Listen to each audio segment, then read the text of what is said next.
you all here. So that first piece, Vivaldi Cello Sonata.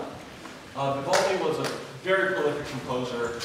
He wrote hundreds and hundreds of pieces during his lifetime, but many of those pieces are lost.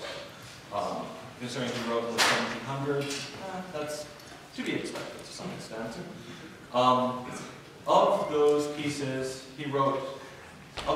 that survived, we have 9 cello suites.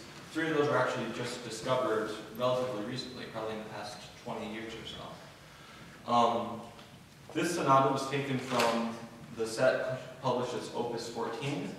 However, it's likely that Vivaldi had no knowledge about this publication or didn't consent to it, an unfortunately common practice in the 18th century. It takes the form of a sonata da camera, or this was a name for a Baroque sonata, intended to function as entertainment for a noble or church leader. The other type of Baroque sonata was sonata da chiesa, or church sonata. And interestingly enough, in one manuscript of this piece, the movements are titled with the name of Baroque era dances, something that we will see a bit later on.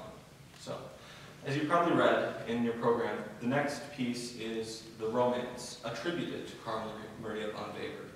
Weber was a prolific 19th century romantic composer. He's perhaps most famous for his operette Fragments. And considering the relative dearth of solo works for trombone by prominent composers, of which Weber certainly is one would think that this would be a celebrated part of the repertoire. However, there's the modifier attributed to. This work doesn't appear in the scholarly catalogs of Weber's pieces, and there isn't any real evidence of its existence prior to about 1900. Additionally, it's been published as a work for cello or a work for bassoon, and it was actually unplayable on the trombones of the time. But whether or not Weber wrote it, or whether or not it was originally for trombone, it's an excellent piece, and it sounds great when played on trombone. I hope you enjoy it.